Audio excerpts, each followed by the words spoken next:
Funding provided by the Connecticut Democracy Center, the Governor M. Jody Rell Center for Public Service at the University of Hartford, Travelers, and Yukon Health.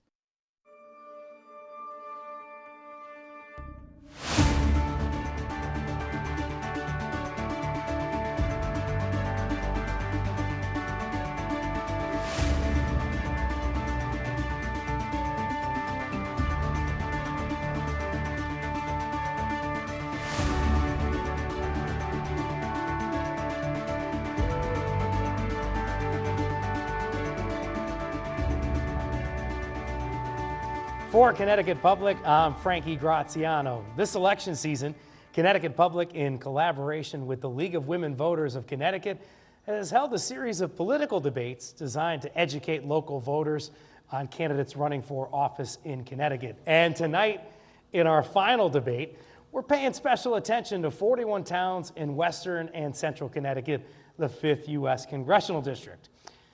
We are broadcasting live tonight from the Torp Theater on the campus of Central Connecticut State University. And before I introduce the candidates, let me go over tonight's debate structure, the cumulative time format. It's designed to allow the candidates time to discuss the issues. The only rule is that the total time used by each candidate by the conclusion of the debate should be approximately the same. The candidates will not be restricted to 1 or 2 minute responses. Instead, they may spend as little or as much time as they feel is appropriate to discuss each issue. Our goal is to encourage debate. The candidates will take turns being the first to respond to a question. Following the question period, each candidate will make a 2-minute closing statement. Members of the League of Women Voters are serving as timers for the debates and will keep the candidates and me informed of the time expended. If a serious imbalance in time used occurs during the course of the debate, I'll call it to their attention and see that it is corrected. Applause is permitted at the start and at the end of tonight's program. And now it's time to introduce you to the 2 candidates running against one another in the 5th. Joining us are Jahana Hayes, a Democrat,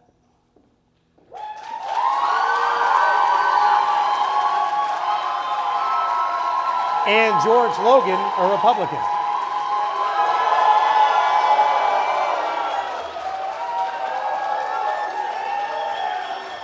The recipient of the first question was decided by a coin toss backstage, and it goes to Mrs. Hayes.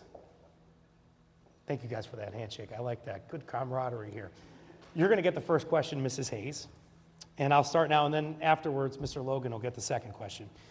The U.S. Supreme Court recently overruled Roe v. Wade, leading many to turn to federal lawmakers regarding access to safe and legal abortion. If there was a federal vote to codify a person's right to choose, would you vote yes or no? I would absolutely vote yes if there was a federal vote to codify a woman's right to choose. I have already taken that vote in the 116th and the 117th Congress. I am a co-sponsor of the legislation. I have been vocally supportive of women's reproductive health and women's reproductive rights, of access to contraception, of the idea that the decision is between a woman and her doctor, full stop. There is no room for government intervention. There is no room for me. So all of the nuances that accompany this conversation are just distractions. My job in the Congress is to make federal law. And from the federal government standpoint, there is no place in women's reproductive choice. Mr. Logan. Thank you. And I'd first like to thank Central Connecticut State University, the League of Women Voters, and NPR for putting together this wonderful event. I support a woman's right to choose. I support Connecticut state law codifying a woman's right to choose. And as a member of Congress, I would do just that, just as I had done it when I was in the state Senate. The overturning of Roe v. Wade does not change anything in Connecticut because we have codified a woman's right to choose. The U.S. Supreme Court, we have our 3 branches of government. They decided that the decision regarding a woman's right to choose and the abortion issue should be left up to the states. I would comply with the U.S. Supreme Court's decision, and I would not vote in favor of codifying Roe v. Wade at the federal level. I think it's a decision has been made by the U.S. Supreme Court. I will do everything in my power to make sure that a woman's right to choose is in no way infringed from what we have here in Connecticut state law. Would you like a chance to reply? I don't think Mr. Logan understands what choice means. It doesn't mean that the federal government or the state government can decide. It means that the individual decides. So the idea that he would not vote to support codifying Roe versus Wade means that he thinks that individual states should make the decision for the woman. That is not choice. Choice means that the person decides for themselves in consultation with their medical professionals, their doctors, their families, what decision they are going to make for themselves, not the state. Mr. Logan, would you like one more chance to reply? Washington versus Connecticut. My focus is on the 5th Congressional District. I support a woman's right to choose as codified in Connecticut state law, and I will defend that in Washington. Mr. Logan, this next question goes to you. I just want to respond. This is not a Washington versus Connecticut, and this will be the last thing that I say about this. I support a woman's right to choose, full stop. I have voted for it. I will continue to vote for it. It doesn't mean that state legislators can decide. It means that the individual can decide for themselves all the time, regardless of the geography, what decisions they want to make over their own personal and reproductive health. It has nothing to do with Washington versus Connecticut. I'll give you one more chance to reply, and then we'll move on. Sure. There are many contrasts between my opponent and I, and that's, in my opinion, what this debate is about. We both agree in the importance and significance of a woman's right to choose. The main difference is that my opponent believes in abortion with no restrictions. My opponent does not believe in parental notification if a 14 or 15 or 16-year-old child is seeking an abortion. We have differences. But in terms of supporting a woman's right to choose, in terms of supporting Connecticut state law, codifying a woman's right to choose, I will do everything in my power to make sure that nothing occurs in the federal government, at the federal level, that infringes upon Connecticut state law, codifying a woman's right to choose. Mr. Logan, the governing body of high school sports in Connecticut allows kids to participate in sports by the gender to which they identify with he, she, or they. The federal government once threatened state education funding over trans participation in local high school sports. Do you support the rights of the transgender female athletes involved in that lawsuit and at large the rights of members of the LGBTQIA+ community? Yes, thank you for that question. I certainly support the rights of the LGBT community and those transgender community as well. I also support the rights of girls and women, particularly in K through 12. I do not believe that males should compete against females in sports, particularly in grades K through 12. Look, throughout the 5th Congressional District, I talk to parents all over the district. We have girls, high school, competing for scholarships, competing with other girls. And to allow biological males to compete with girls, particularly in K through 12, I think it's unfair for the girls that are competing. And again, looking towards college, looking towards scholarships. And I just don't think that's fair. Mrs. Hayes. Well, Frankie, I just want to say, I told you on the last question I wasn't going to say anything else, but I have to respond to Mr. Logan's last statement because they keep going unchecked saying his opponent supports late-term abortions and parental notification. What I support is codifying the language of Roe, which says that up to viability and beyond that in the good faith consultation with the medical professional. That means exactly what I said. The decision is between a woman and her doctor.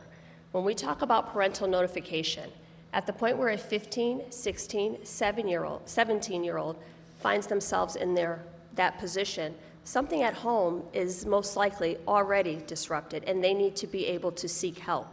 I was pregnant at 17. This idea that you have to get someone at home to sign off or allow you to get help presupposes that you come from a two-parent supportive household. That is not the case for everyone. To your question about transgender athletes, it's interesting because on every other issue, Mr. Logan says the state should decide. Well, Connecticut has decided that transgender athletes can play high school sports.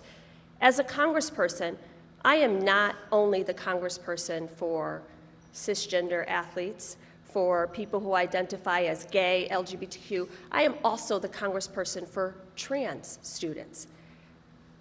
I really struggled on this one because I spoke out when the previous Secretary of Education said she was going to withhold federal funds.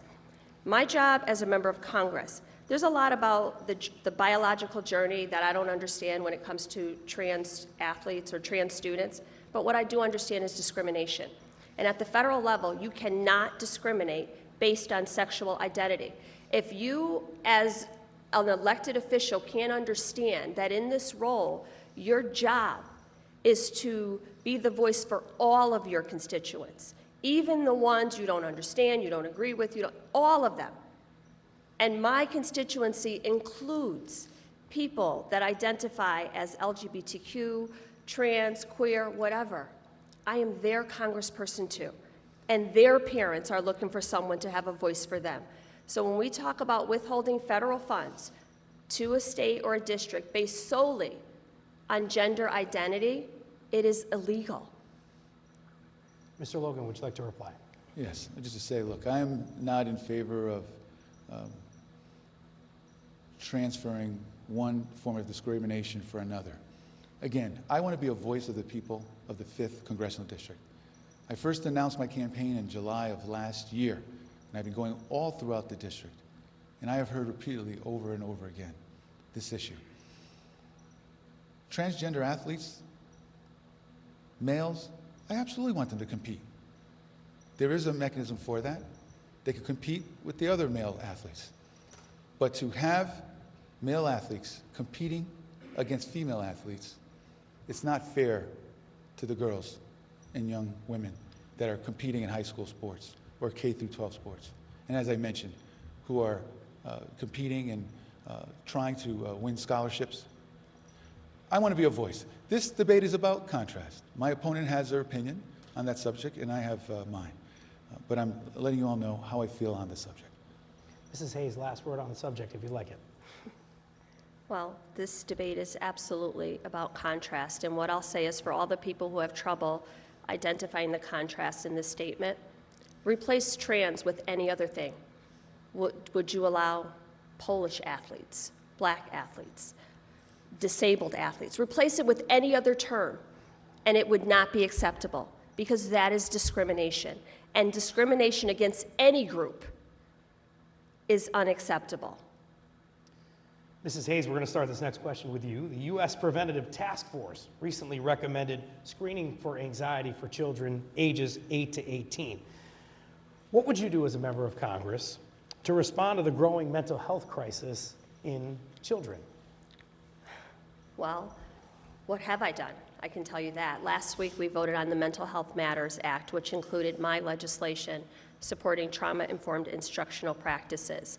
Basically what that does is, at the beginning of the pandemic, when we were advocating for funds, I introduced legislation to save education jobs. Because whenever school districts face a crisis or a financial shortage, the first people to go are the social workers, the school counselors, the behavior therapists, the nurses, all of those wraparound and support services. So I have fought for legislation and funding to make sure that we have available trauma-informed resources at the school level. Coming out of this pandemic, we really have no idea what the next few years will hold. So we have to be prepared and make sure that the services and the resources are available for children. Expanding things like telehealth, making sure that Medicare reimburses these things so that we can meet people where they are and address the anxiety and the mental health crisis that is impending, but not just talking about it. I fought for funding. Connecticut got $1 billion in education funding, separate and apart from American Rescue Funds, with money earmarked and allocated for school resources for mental health services. That has to be a part of any conversation that we're having, and I've already fought for those funds and brought them back to the state, and will continue to do so as these funds run out, to make sure that we are making the investments on the front end in things like this. Mr. Logan. Sure. One-party Democrat control in Washington, they have come up with an alphabet soup of programs to fix things, but it hasn't worked. My opponent has been in Congress now for just about 4 years. The situation still persists. Part of the issue is that the funding is not getting down to the level of truly helping the people who need it. I'm hearing throughout the district, mental health is an issue. We need to prioritize it, we need to focus on it, and we actually need to deliver. The Democrat leadership in Washington has not delivered when it comes to mental health for our young people or for our adults. My opponent has been there for 4 years, talks about programs, talks about how they're going to help, but they haven't. We've heard nothing but false promises from the Democrat leadership, particularly since the Biden-Harris administration came into power. And my opponent supports their initiatives 100%. We're going to hear over and over again on how they have the solutions, the answers to our problems. But everything that the Biden-Harris administration has touched has gone sideways, has been worse. Just about everyone in the 5th Congressional District is worse off than they were when my opponent first took office. Worse off than we were when President Biden and Vice President Harris took office. We need a change. One-party rule is not working for the people of the 5th Congressional District. I want to go to Washington. I'm going to help to bring some checks and balances. I'm going to work hard with Democrats and Republicans to solve our common problems. We can do this, but one-party control is not getting it done. We need true discussion. We need true negotiations. Talk through the ideas and get the support of the American people, get the support in Congress to pass meaningful and effective laws. Mrs. Hayes. 4 years. You know what else happened for 4 years? Mr. Logan was in the state Senate. You don't hear him talking anything about what he did in the state Senate because he did nothing. 4 years he was in the state Senate. We have a system of federalism where the federal government, which is the branch of government where I am a part of, sends money to the state level, and then state legislators decide how that money will be used. We departed from that in the American Rescue Plan because we fought really hard for local municipalities to be able to decide.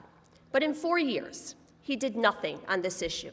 So to posit this as I've been in Congress and I've did nothing, Mr. Logan was in the state Senate as an elected official, could have addressed all of these issues in the exact same way. So he is presenting himself to the people of the 5th Congressional District as someone who has all these aspirational ideas. But to the people in his own district who knew him and did not feel that he was doing a good job and voted him out, now he's presenting himself with all these new ideas. You know what I've done. You can check the record on what I've done. I would encourage you to use that same information to look at where he stood on all of these things that we're talking about, to look at where he stood on education funding in the state, to look at where he stood on all of these issues that he now claims he's going to go to Congress to fix.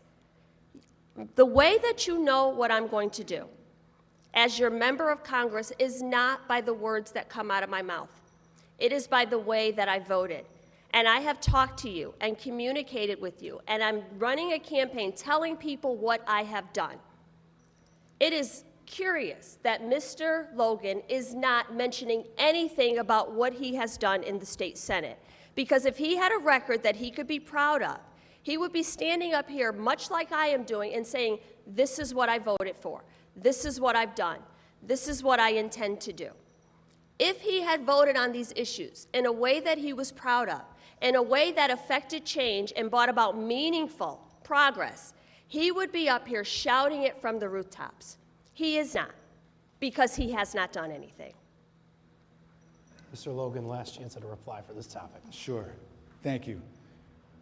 First off, my opponent fails to acknowledge the obvious, that we have one-party control here in Connecticut. Democrat, one-party control in Washington as well. She has the majority in the House. The Democrats have the majority in the Senate. They have the White House.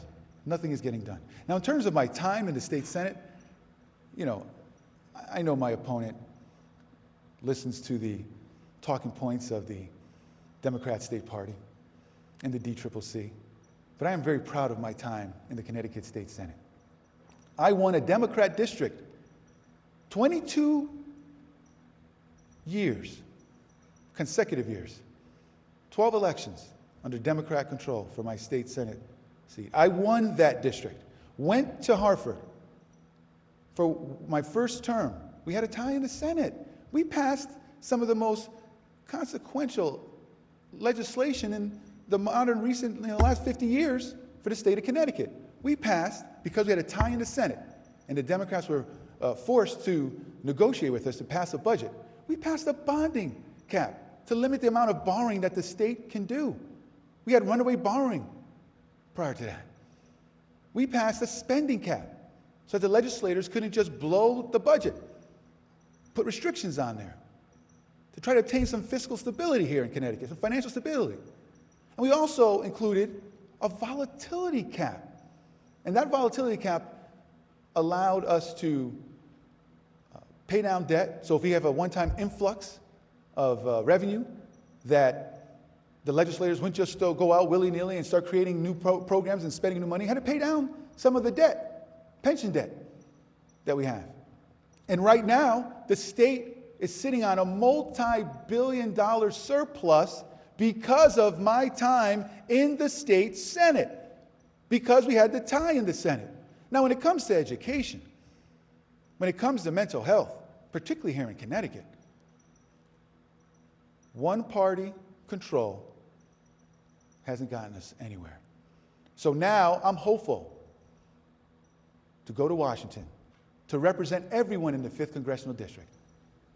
Republicans, Democrats.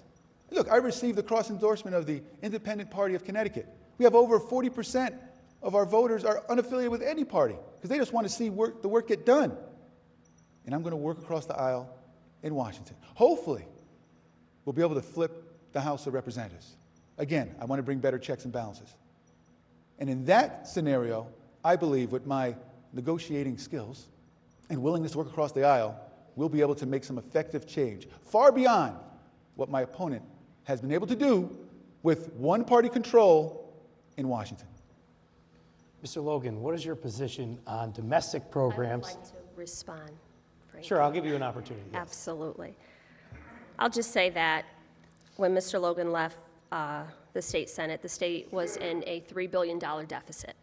We bought American Rescue Plan Act funds to the state to stabilize communities during a pandemic and recover afterwards. The state now has a $5 billion surplus as a result of many of those funds. So the legislation that he said he would have voted against is also the legislation that he's touting as part of his record.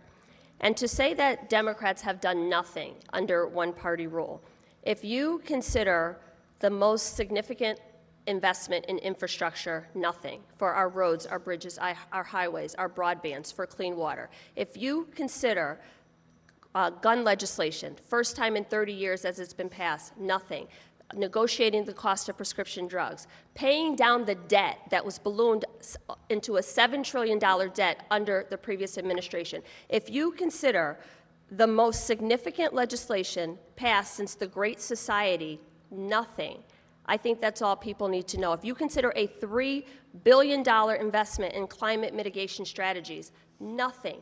If you consider capping insulin at $35 and requiring the largest corporations that have gotten $1 billion in profits over the last year during a pandemic, making them pay 15% income tax for the first time, 15% tax rate, corporate tax rate for the first time. If you consider that nothing, then I don't understand what this role is about for you.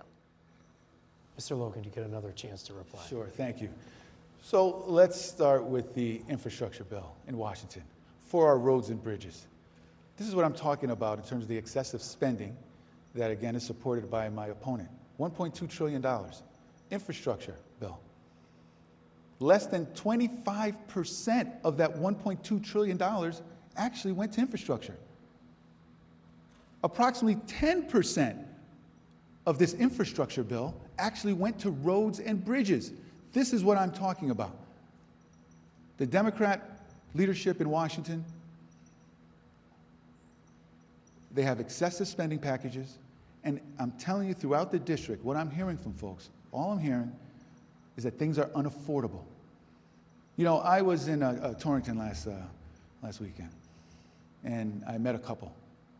And they said to me that, you know, they voted for Barack Obama, President Barack Obama, twice. But they've had it with the Democrat leadership, the current Democrat leadership now in Washington. Their 401k, their retirement plan, they lost $100,000 for stocks that they had in the stock market. This is what we're talking about. These excessive spending packages, wasteful spending, is affecting everyone in the district.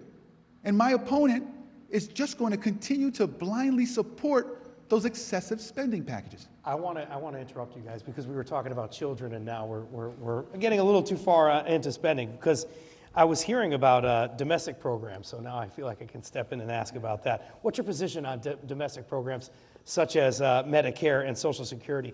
If you win this election, will you try to augment, or will you try to support cuts to the programs? We need to make those programs as strong as possible. But I am convinced that the best way that we can do that as a nation is to have a strong economy. We must have a strong, vibrant economy. And right now we don't have that. Here in Connecticut, our economy is shrinking. Last quarter, it shrank by 5%. Personal income growth in Connecticut, the lowest in the nation. We need a change.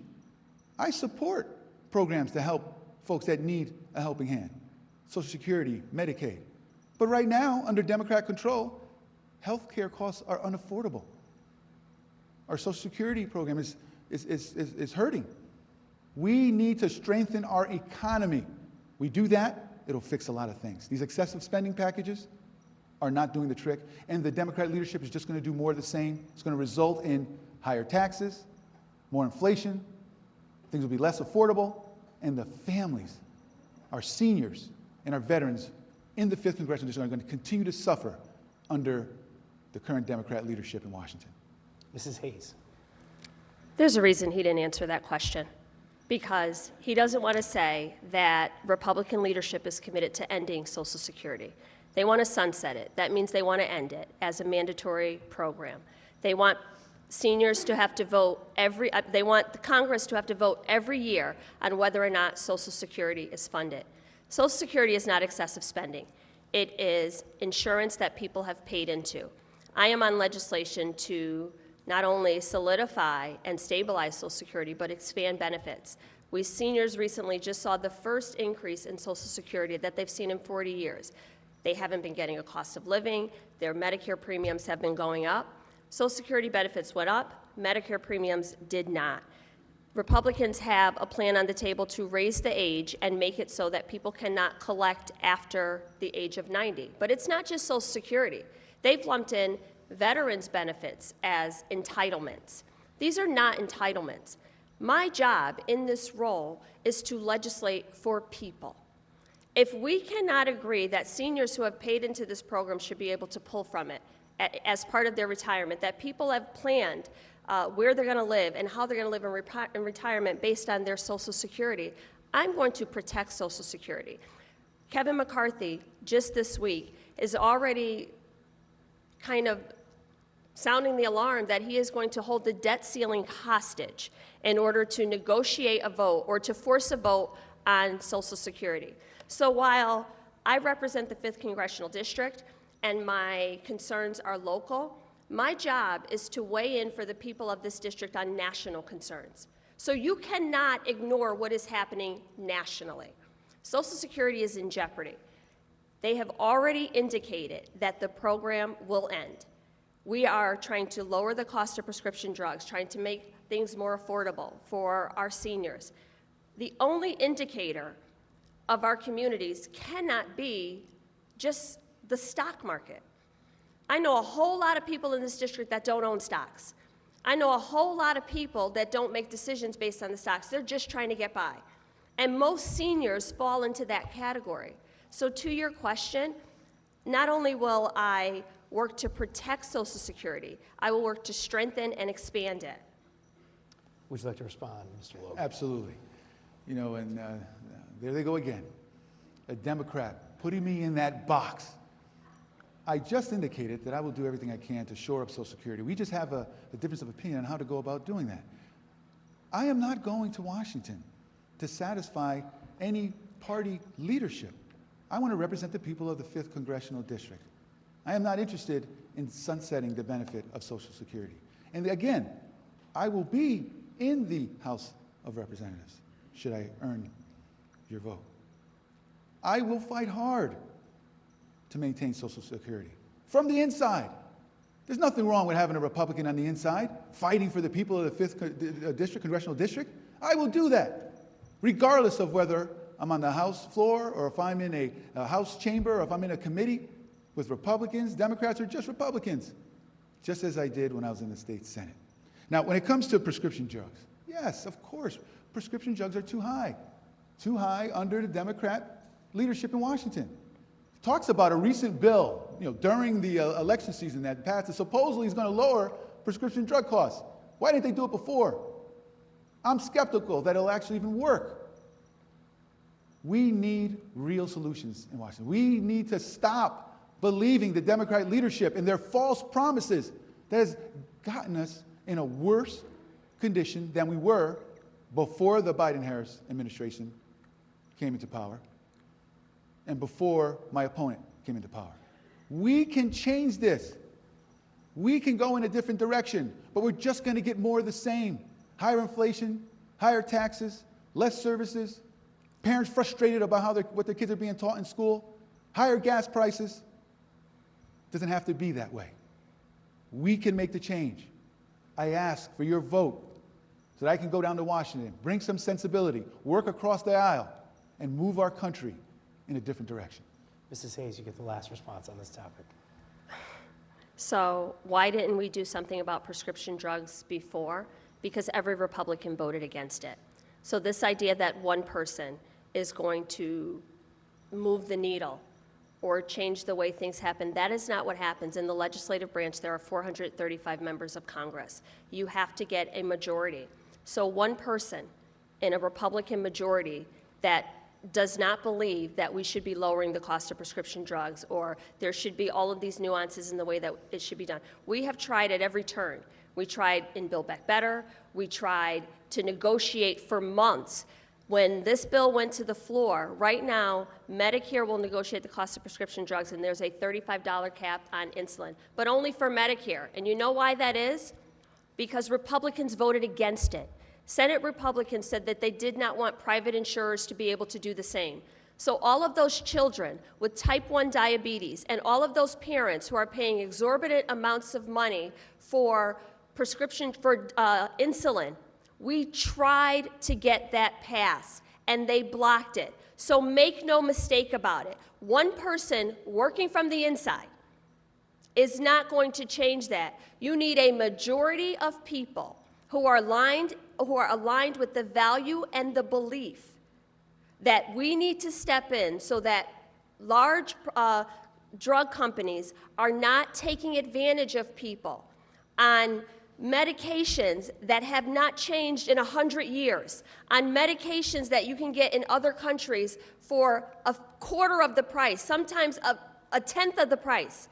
This is an industry that has gone awry, and people are at the mercy of prescription drug companies because if your child is sick, you're going to pay whatever you have to pay for them to get treatment and care. So to that question, why didn't we do it? We've been trying. We've been trying to do it. So you know how we can deliver on expanding the list of medications is to deliver a majority that believes that people deserve that. Mrs. Hayes, Yes. Americans in 2022 have felt pain at the pump and at the grocery store checkout counter. While the rate of inflation has steadied in recent months, it's up significantly from 2 years ago. So I want to ask you, what do you think the federal government can do about the costs of goods and services? So inflation is a serious issue. It is something that everyone in this district is concerned about. It is something I hear from constituents everywhere I go and everyone that I talk to. We are coming out of a global pandemic. There's a war in Ukraine that is affecting the prices at the pump and just recovery. What can the federal government do? So the president has released some oil from the strategic oil reserves to try to ease pressure at the pump. When we talk about home heating costs, in Congress we just voted, literally, I brought back to this district $20 million in LIHEAP funding to help people with their energy bills. As far as food, increasing competition. I am the chairwoman of the subcommittee on nutrition and making sure that we have markets for local farmers to engage in communities. Just really thinking of all of the things that we can do. But when we talk about inflation, there's a couple other things that I want people to consider. We had a child tax credit where every family who had children was getting $300 a month per child in advanced tax payments. Republicans voted against that. If families had that money in their pocket right now, that would ease some of the pressures of inflation. When you talk about home heating costs, I know I was a single mom, and the majority of people's bills are their rent, their groceries, their utilities. When Mr. Logan was in the state Senate, he abstained from every vote on energy except for one that was right before election. Energy regulation, on lowering rates, on lowering costs, he abstained. Not because he had to, but because he is employed by someone whose parent company is Eversource, and they would have been disproportionately impacted by these votes. So when you talk about what people will do, I ask you to also consider what people have done when they had the opportunity. He had the opportunity right now, while people are seeing a rate hike, to weigh in on a vote like that, and he did not. So I will continue not just to bring down the costs, to fight to bring down the costs at the pump and some of the high costs that people are experiencing, but also to raise the minimum wage, to make sure people have safe and affordable housing. He voted against the minimum wage. If you don't think that people deserve to have money in their pocket to be able to pay their bills, then you can't, in the same token, say the cost of everything is too high. Mr. Logan, would you like a chance to reply? Thank you. My opponent has stated that she believes that the Democrat Party has single-handedly saved the economy. Well, I've spoken to folks throughout our district repeatedly, whether I'm in Waterbury or Danbury or Torrington or Meriden, and we are all in a worse condition. Economically, gas prices at an all-time high. The Biden-Harris administration, in the first week, they killed the XL pipeline. They've been attacking the notion of achieving American energy independence. I want to go to Washington to be a voice of reason, to try to move towards true American energy independence. Right now, we're heading into the winter months. I have families that are petrified on how they're going to be able to pay for the high home fuel costs. The Democrat leadership in Washington has no answers to that. When you take a look at my opponent who talks about Republicans blocking this and Republicans blocking that, they have the majority in the House. They have the majority in the Senate. The president and vice president are Democrats. They are not doing their job for the American people. They continue with these false promises. You talk about prescription drugs. She talks about Build Back Better. What is lowering prescription costs doing in whether it's Build Back Better or an infrastructure bill? I want to focus on bills, bring them to Congress that are focused on the item at hand and give it its due course in Congress. Healthcare costs are unaffordable in the district. That is the fact under Democrat control.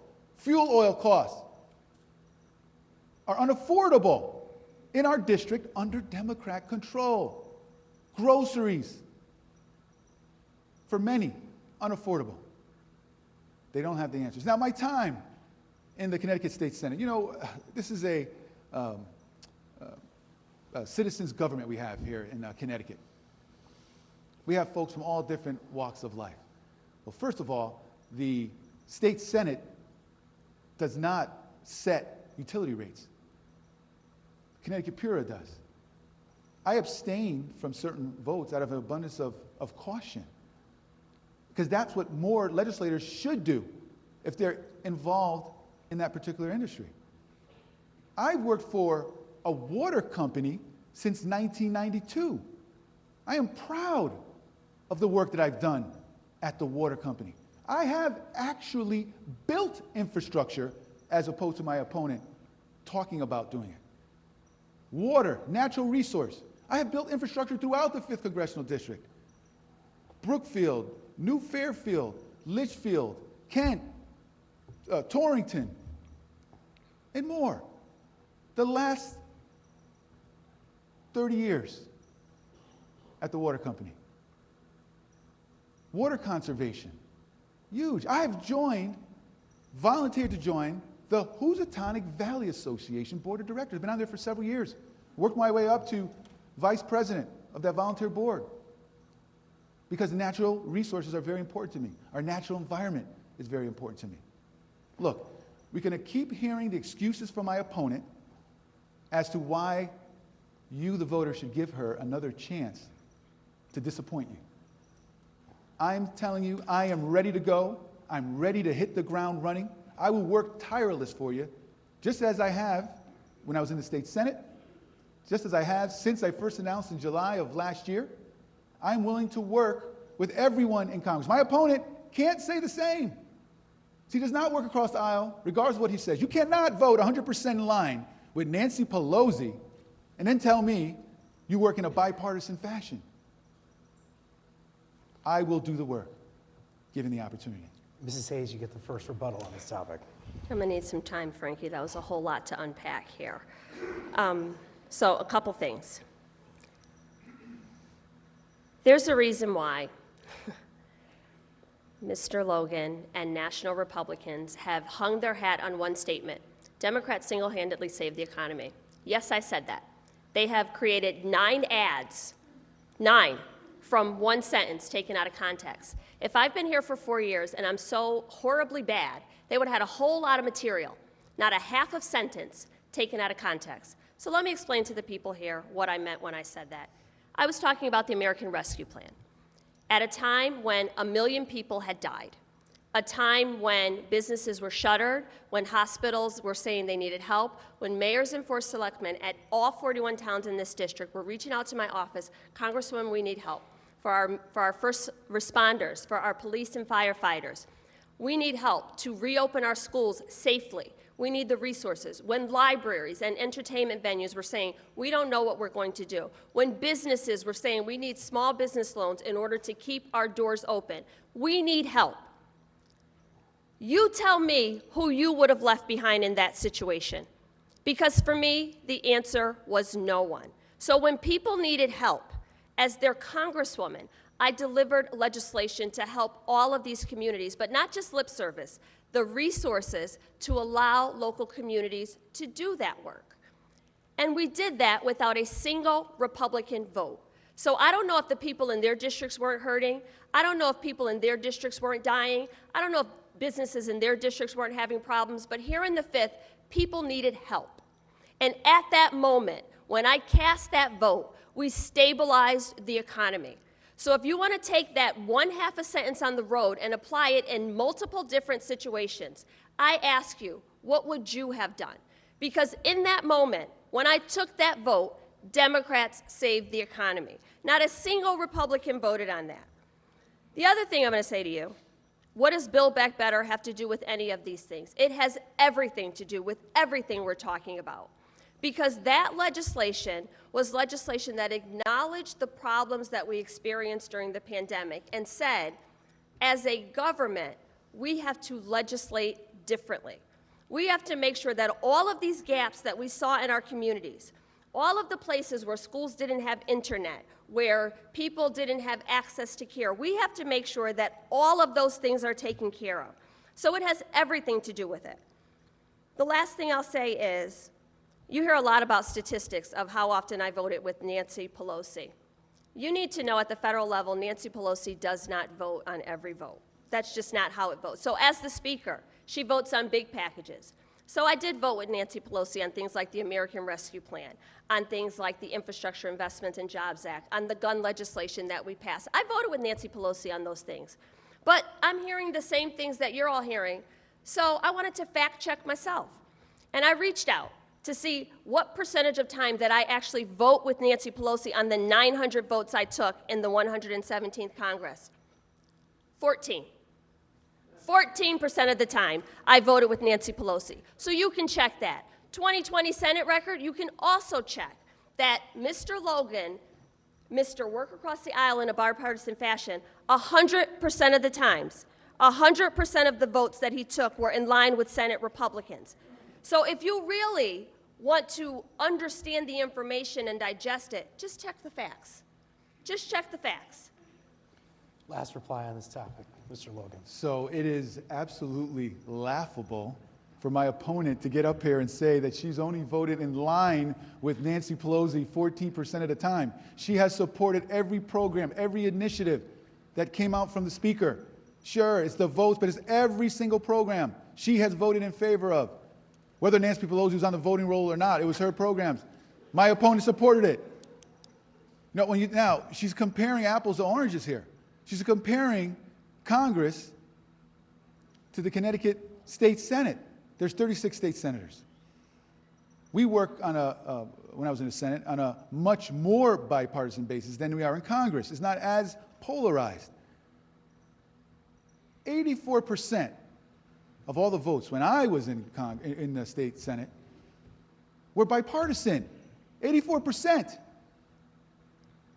Where we had differences with my Democrat colleagues, mainly the majority had to do around fiscal matters, financial stability.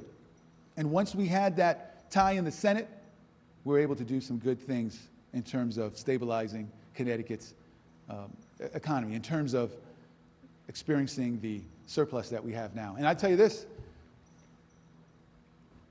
my opponent earlier said, what can one congressperson do in Washington?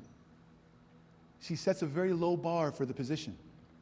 We are already making history with this campaign. We have the attention of the Democrat leadership.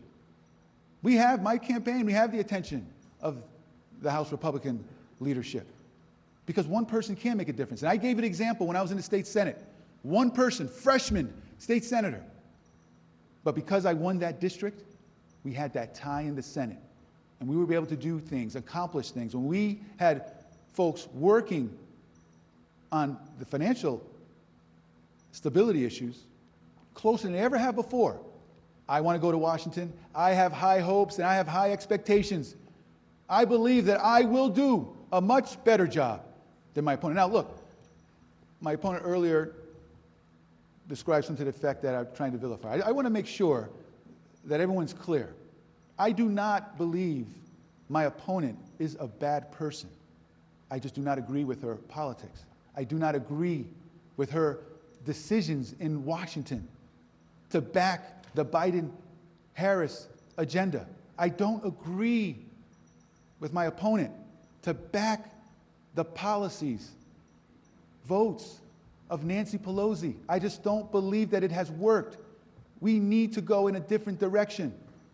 I believe this is an opportunity for us. I am so excited to do everything I can between now and November 8th to earn your vote, and I will work tirelessly for you.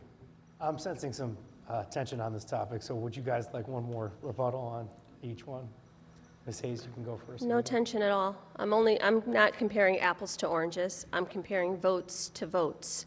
And these are the things that I voted for. And in the Connecticut State Senate, that's the job of a senator, to vote on these matters. When you talk about fiscal matters is Congress makes the laws. We also appropriate funds. So fiscal matters has something to do with everything that we do. When Mr. Logan was in the Connecticut State Senate, he voted against family medical leave. He voted against raising the minimum wage. He voted against funding for Connecticut State Police and hazards pay. When we talk about fiscal matters, those are fiscal matters. And he's right. He is absolutely right. He has the attention of national Republican leadership, more so than even the attention of the people in this district. There is a reason why they are putting millions of dollars into a campaign behind a candidate, and that reason is not because he will be an independent voice and weigh in on the people of the state of Connecticut. From the outset, they have put millions of dollars into this race. There's a reason for that. I don't know Mr. Logan as a person, so I can't comment on him personally, but what I do know is that since this campaign started, there has been mudslinging and coming out, tweets at me every day, has all of these things to say. If this was about the issues, then let's keep it about the issues. The people in this district know what I have done. I was on the receiving end of much of the aid and much of the legislation that came out, that came from all levels of government my entire life. I have a different sense of responsibility to legislate for the people who will never have a voice in these rooms, for the people who are always left out at these tables. I have a different sense of responsibility for that. So yes, we have different ideas about how these things are going to get done, and my ideas are centered in the people and the families and my neighbors and my friends and all of the people in this district who at some point in my life I identified with. So yes, we absolutely disagree on the way these things should be done. Mr. Logan, last word on this topic. Sure. So in terms of my record in the state Senate, again, the vast majority of the bills that I voted for were bipartisan in the state Senate. She mentions paid family medical leave, said I voted against paid family medical leave. You know, I actually voted against the Democrat version of paid family medical leave. There was two versions. There was the Democrat version, there was an Amendment A, and the Republican version, Amendment B. The Democrat version of paid family medical leave included a tax, 0.5% of everyone's pay in the state of Connecticut. The version that I supported, people would opt into paid family medical leave if they thought it was important to them. Again, choice. I'm about offering choice. I am in favor of paid family medical leave. I just was not in favor of the version that was presented by the Democrats. Now, again, when we look at Washington, we look at the 5th Congressional District. The people are hurting in the district. Things are too expensive. Folks feel boxed out of their child's education. And what about the opioid epidemic? I mean, time is winding down here. We need to talk about that. You know, we need to secure our southern borders. We need to control the inflow of fentanyl. My opponent hasn't said a word about it. I want to focus on issues that are important to the people of the 5th Congressional District. And the opioid epidemic is high on the list. Why hasn't my opponent done more to be a voice for us regarding the southern border? Why does she bring the Vice President of the United States of America here and not ask her, what's the plan to secure our southern borders? What's the plan to tackle inflation? I didn't ask about the opioid epidemic, but he did say something. Is there no inflation? Is there no opioid epidemic in the 3rd District? I'll give you an opportunity to answer that. I just want to remind our audience, if they can, to just hold their applause or refrain from making any noises if they can until after the debate. He did ask you about fentanyl and opioids, so I just want to give you a chance to respond to that. Well, the idea that I've been silent is just completely false. We have invested money into drug treatment programs, into making sure that there are wraparound services, that we expand Medicaid to pay for those services.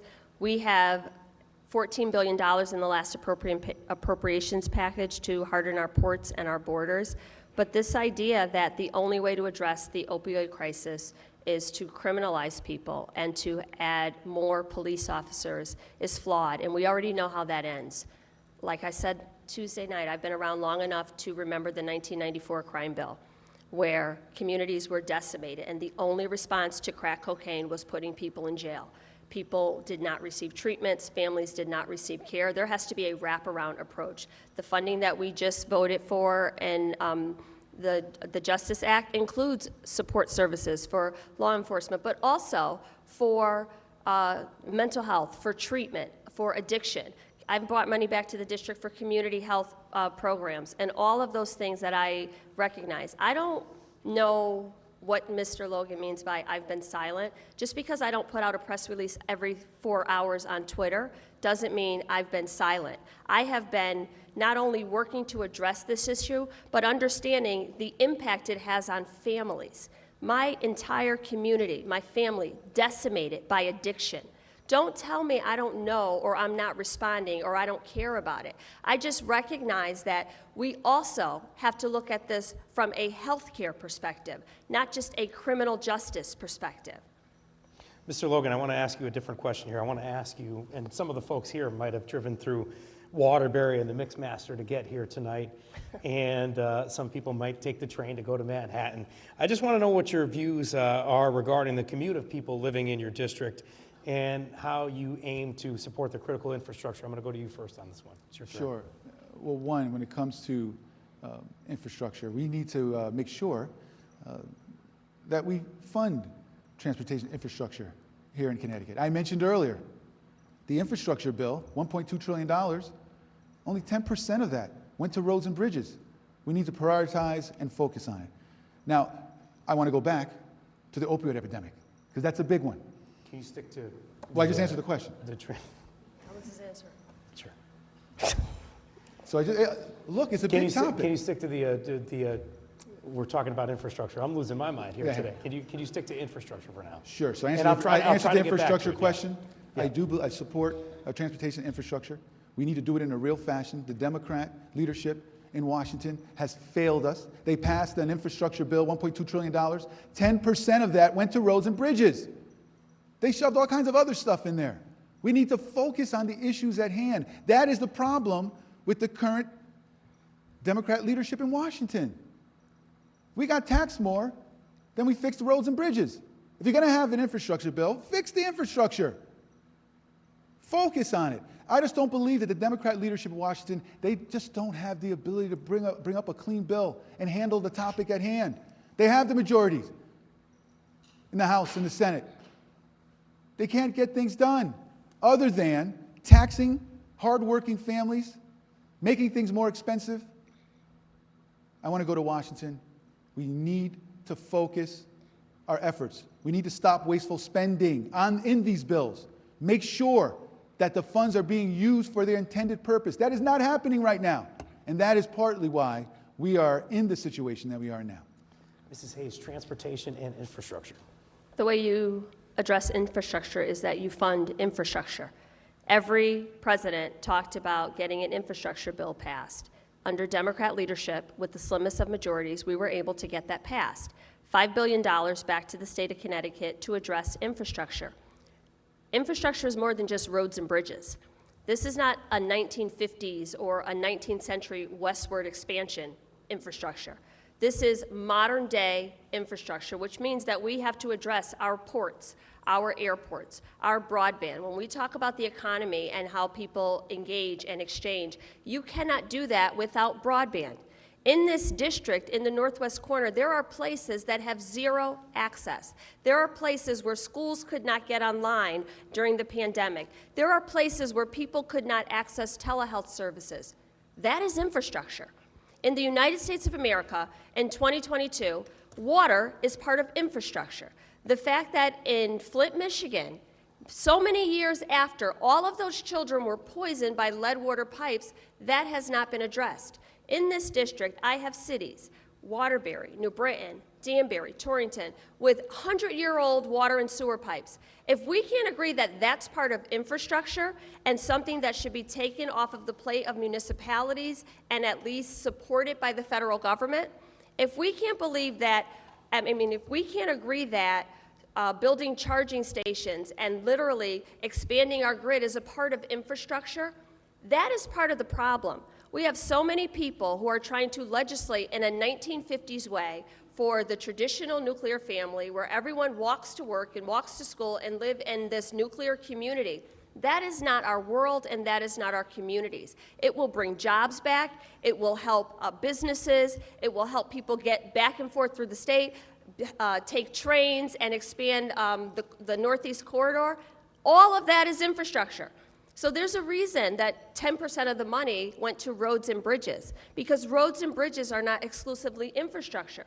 The people who live in this district and go over the Mixmaster and have to commute and go to the northwest corner and are offline for hours understand the critical need for infrastructure and why we have to have investment and support in all of those things. Mr. Logan, first rebuttal. Yes, thank you. Yes, things like broadband are important. Things like telehealth are important. I supported those efforts in the state Senate. But when we're talking about, the question was about commute that people in the district have to experience. I hear over and over again, the conditions of our roads and bridges is a major issue. All I'm saying is, if you have an infrastructure bill, I would have negotiated more than 10% to go to roads and bridges. They are very important for the people that are commuting every day. Give me 30% of $1.2 trillion. Make it $500 billion. But 10% is just not adequate. And again, it's about the decisions that are made by the Democrat leadership supported by my opponent.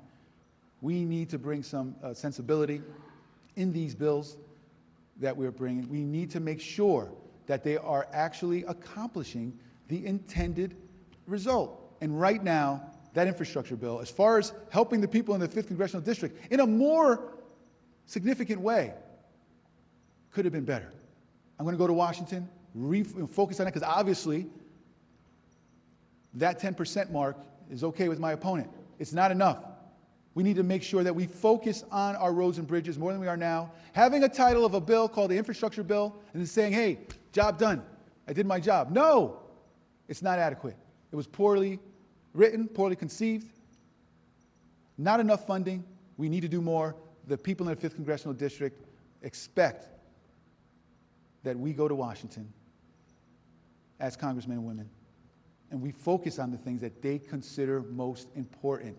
All right, so I just don't think 10% on roads and bridges is enough in that particular bill, as an example. I got one last question. Before I get there, you get your last reply. But yeah. So you would have tried to get 30, but if you couldn't get it, you would have voted no. That's not how the bipartisan cooperation you're talking about works. But also, this infrastructure bill, the $5 billion that the state of Connecticut will get over the next 5 years, will bring so many good-paying union jobs back to our community. It will put people to work. It will expand access to the economy. It will speed up transportation, cut the amount of time it takes for people to travel on the train. This is what the people in this district have been asking for. When I was elected in 2018, one of the things that was President Trump's top priority agenda item was infrastructure. It was one of the things everybody said they were going to get done. So now is it no longer a priority because Joe Biden is the president? The people in this district, the Department of Transportation, the governor, everyone, the state legislature, everyone was asking for relief on infrastructure, and I've delivered that to this district. Mrs. Hayes, last question of the night. Many of the people in this congressional district are still reeling from a shooting that happened 10 years ago, this December, Sandy Hook school shooting. The Bipartisan Safer Communities Act was recently enacted to address gun violence. Still, it continues to happen, as we saw last week in Bristol with the ambush of 2 police officers. State investigators say the victims of that shooting encountered more than 80 rounds of gunfire.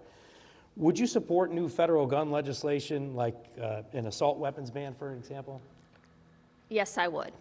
I was in the classroom right after that shooting happened, and kids were asking me, Miss, why is this happening? And I didn't have a reasonable answer for them. I introduced legislation to even just identify what qualifies as a school shooting, and Republicans voted no.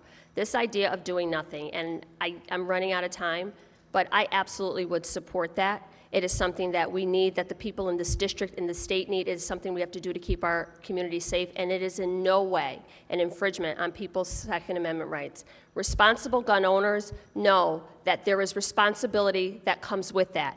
So universal background checks, all of those things should be a part of owning a firearm. Mr. Logan voted against safe storage in cars, and that is something that the people in this district should know about and use as a part of their consideration when they're deciding who to vote for on November 8th. Mr. Logan, your reply. Sure. Gun violence is a problem. We need to first address the violence issue that's going on. And that includes supporting our law enforcement. Our law enforcement, the ranks are depleted. We're down 400 state troopers. I've spoken to police chiefs throughout the district. The forces are depleted. And what do we have? My opponent voted in favor of the anti-police bill in Washington. My opponent here in Connecticut has accepted the endorsement of the Connecticut Working Families Party, who one of their top objectives is to defund the police. We need to support our law enforcement. We need to give them the resources that they need to do their jobs. We're asking them to do an impossible job. And it is important that we are steadfast.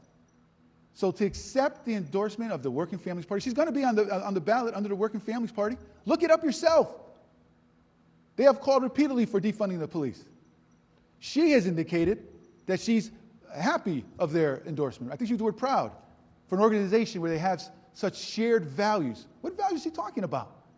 I am the only one on this stage who is unwavering in my support of law enforcement and in my support of our community. We can get this done. We've got to work together. Now, look, we need to handle the situation of the illegal guns in our communities. We need to be tougher on criminals, particularly those repeat offenders. And she talks about my record in the Senate. You know, again, falling in line with the Democrat leadership here in Connecticut and in Washington. I voted for Ethan's Law in terms of safe storage in the home.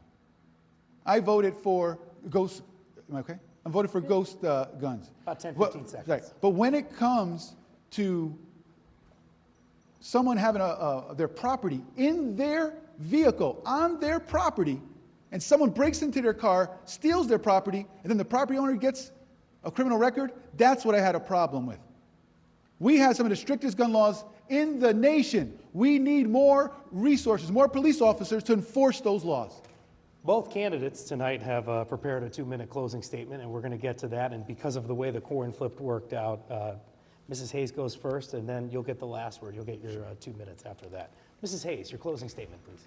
Well, thank you so much for having us here tonight and for hosting this debate. I am asking people to vote for me and send me back to Congress because I have done the work. I've used my lived experiences and all the things that I know about this district to advocate and legislate for people in all of those positions. On November 8th, you're going to find me on the ballot on 2 lines. One of those lines is the Working Families line, the Working Families Party line.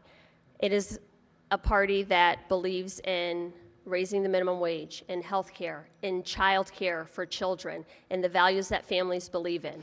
They understand my position on police. So I guess I'm just not a typical Working Families Party candidate.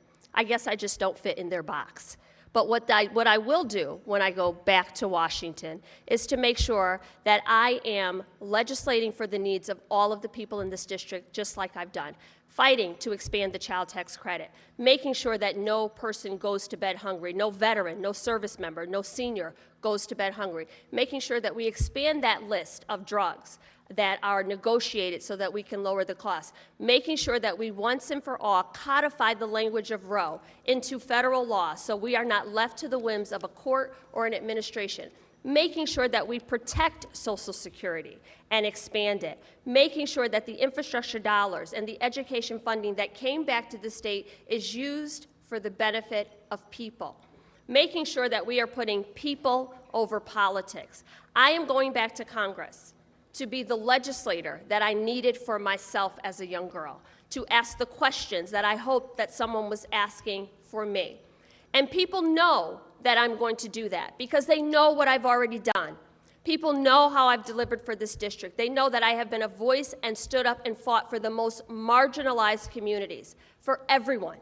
I'm not leaving any of you behind when I go back to Congress. Mr. Logan, your closing statement, please. Thank you. I look forward to meeting as many of you voters out there between now and November 8th. I ask that you see my record, look what I've done during this campaign. I want to continue to work hard and do everything I can to earn your vote on November 8th. And I will work tirelessly for you. And I will focus on issues of affordability. I will focus on issues of relief for the high gas and oil prices. I will focus on safe communities. That's what I'm hearing in the district. People are looking for safe communities, their communities to be safer. I will work towards making sure that education dollars get down to the students that need it. Work hard to do what I can to help improve the terrible scores that we're seeing, particularly in urban areas, for reading comprehension. Focus on reading, math, science. You know, I'm the son of immigrants. My parents immigrated to Connecticut from Guatemala, and they stressed to me the meaning of hard work and, you know, how to stretch a dollar. And I plan on bringing that type of work ethic to Washington. You know, when we take a look at what this country can be, it is up to each and every one of us to make decisions in terms of who represents us in Washington. And I would just argue that my opponent has had 4 years to buck the system down there, to be a voice for the people of the 5th Congressional District. And she has chosen not to do that. I will go to Washington. I will buck the system in terms of not going there simply to represent the leaders in Washington. I will represent the people of the 5th Congressional District. Thank you very much, host, for that. And I hope I win your vote. Thank you to 5th Congressional District candidates, Ms. Johanna Hayes and Mr. George Logan, for debating the issues tonight on Connecticut Public. Please hold your applause. And thank you to the League of Women Voters of Connecticut for your collaboration in informing local voters this election season. Oh, I got one more thing to say. If you could hold your applause just for one moment, guys, just for one moment. Thank you guys so much for doing this, and thank you to the League of Women Voters of Connecticut for helping us in this debate, our final in this series. It's the final debate in our series, as I mentioned, but don't change the channel just yet. Lucy Nalpathanchel is here. She is the host of Where We Live on Connecticut Public, and she's going to talk to representatives of each of the candidates here tonight. And then I'll be joined by Christine Stewart of CT News Junkie and CT Insider's Dan Haar. We'll provide analysis of tonight's debate. Thank you guys for watching, and stay tuned to Connecticut Public.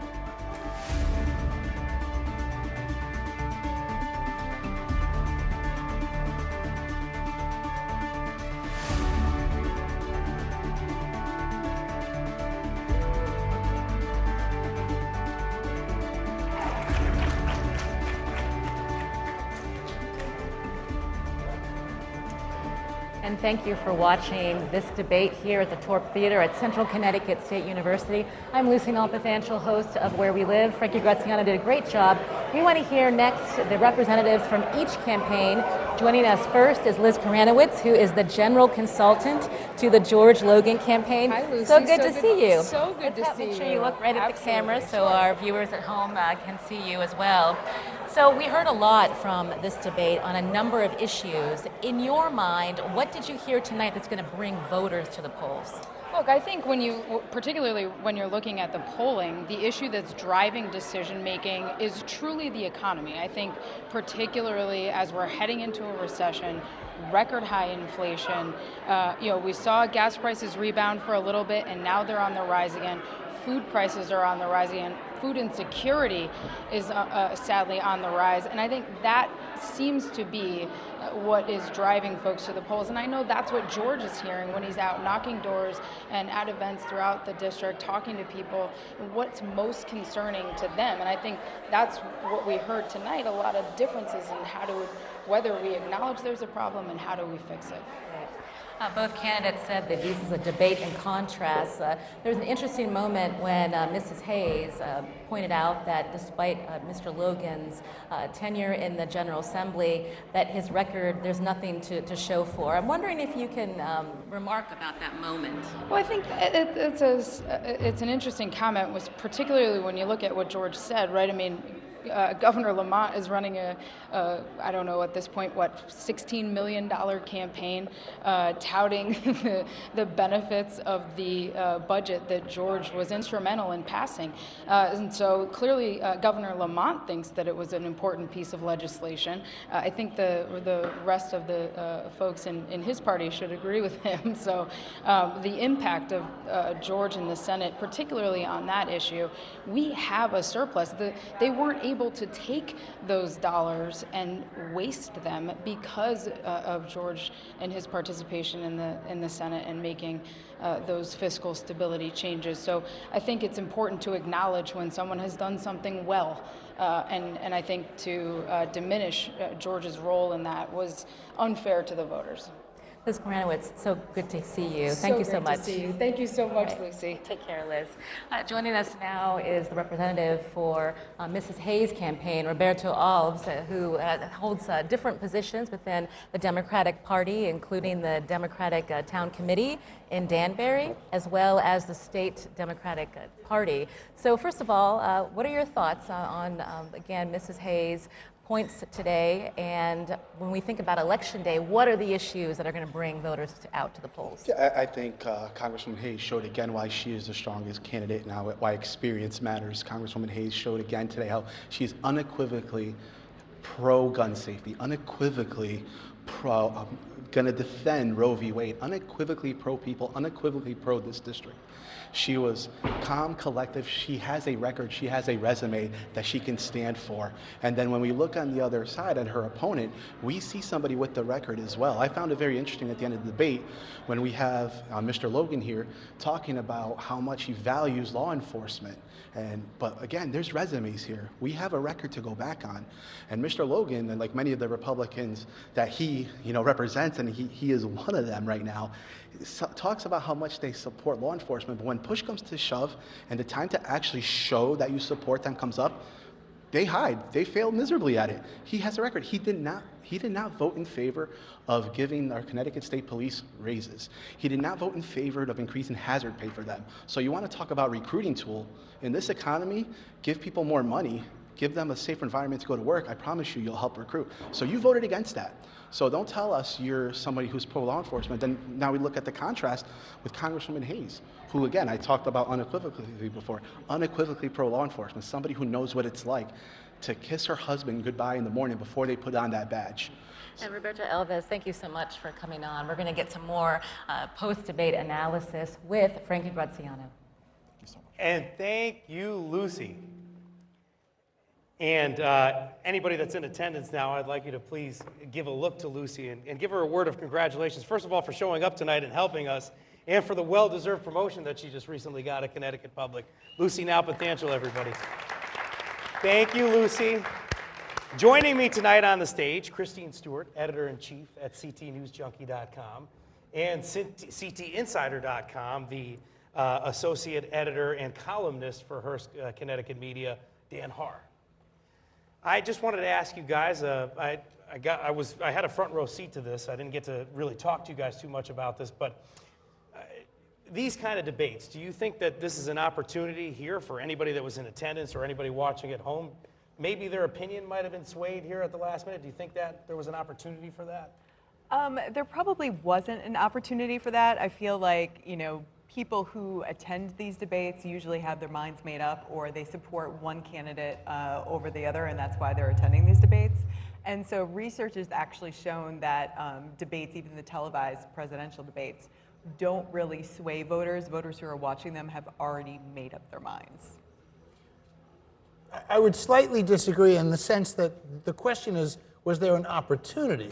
There are very few people, so I think there was an opportunity, but I agree with Christine that there are very few people who are out in the audience, and the lines are so clearly drawn because both candidates are mainstream within their parties, and the dispute here is mostly between the parties rather than the individuals. I think you could tell how politicized it might have been when I was trying to get my last words. A lot of hooting and hollering behind me, but no, I want to take a look at the breakdown now in voters in Connecticut. We have something like 900,000 unaffiliated voters and 800,000 Democrats, registered Democrats, something like 440,000 registered Republicans.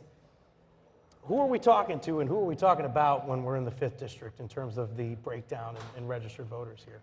Well, in the 5th district, I don't have the exact breakdown, but there are definitely more unaffiliated voters, and there's 4 big cities, and there's mostly rural and suburban town mix, so it makes it the least democratic of all Connecticut's 5 congressional districts, and so I think that's why we've seen outside money from Republicans pouring in, because they do believe that they have a shot, even though a lot of political analysts still say it's a lean Democratic.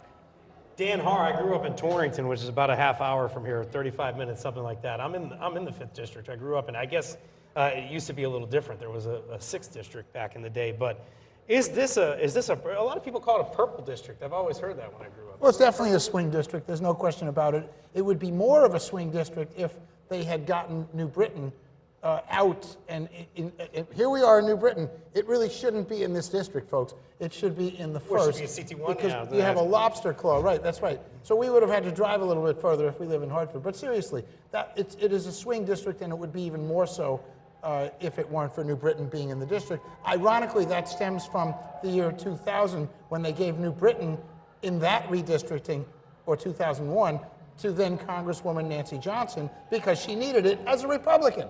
And so it's backfired. Let's get into a little bit about the debate and some of the rhetoric that we heard in there.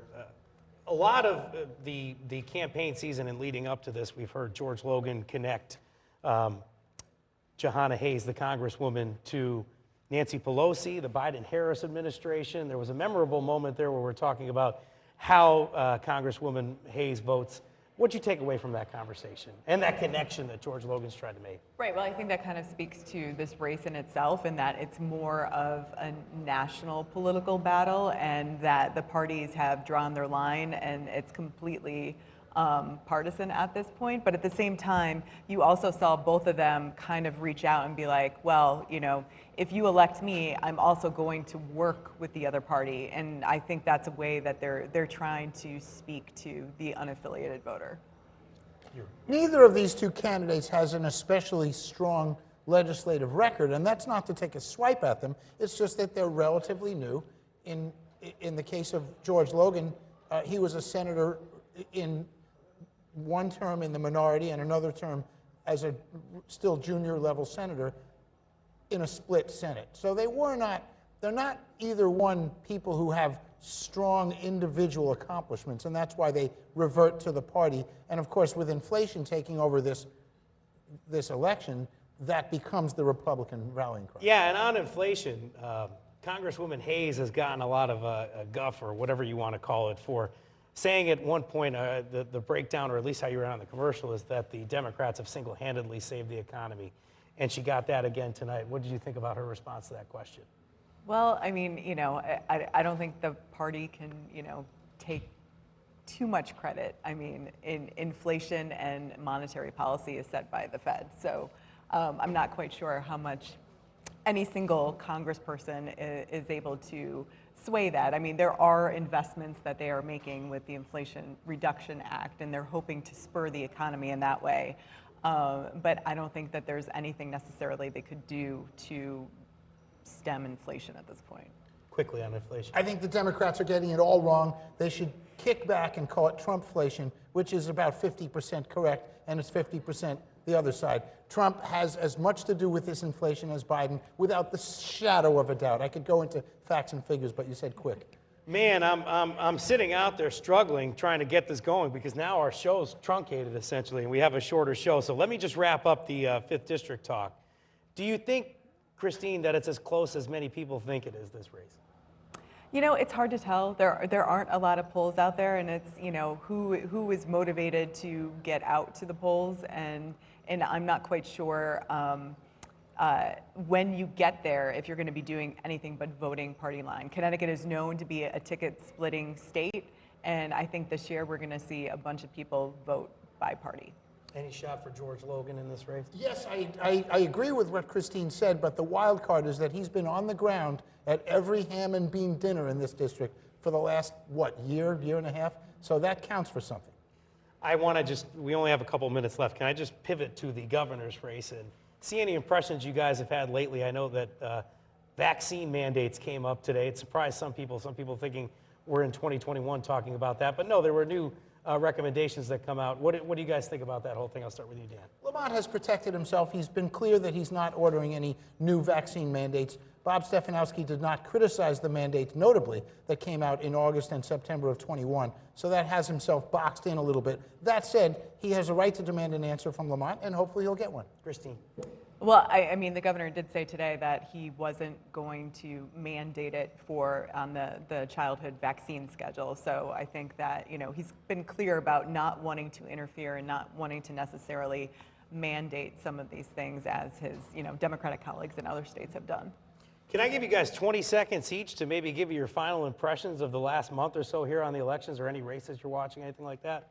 I mean, I'm definitely watching the 5th Congressional District, definitely watching the Senate race and the governor's race, so we'll see.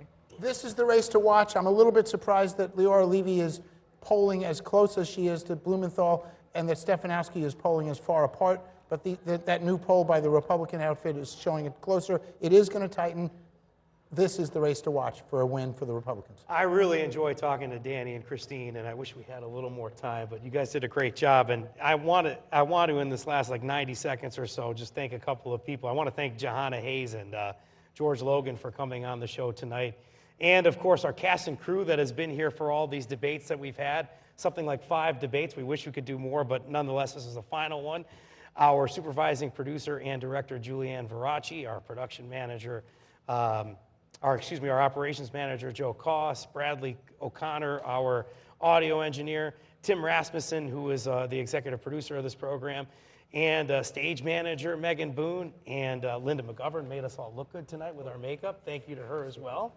And Jim Serber, who produced this whole thing. Thank you so much to our cast and crew for doing this. I wish we had more time to talk elections. Oh man, you guys did a great job coming here tonight. I have a couple more seconds. Any more impressions on the debates or anything that you've seen in the last couple of months? I think this debate, in contrast to the one 2 days ago, there were some really sharp, specific divisions on issues. That 14% of votes question, how closely she's hewed to the party. Abortion, he's clearer. I think there's some big differences. Christine, last word. Oh boy, last word. I do agree with Dan that there were some definite distinctions made tonight, and they were very specific. So it gives voters a lot to think about. Further coverage information, go to ctpublic.org. Thank you so much for watching. Good night from New Britain.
Funding provided by the Connecticut Democracy Center, the Governor M. Jody Rell Center for Public Service at the University of Hartford, Travelers, and UConn Health.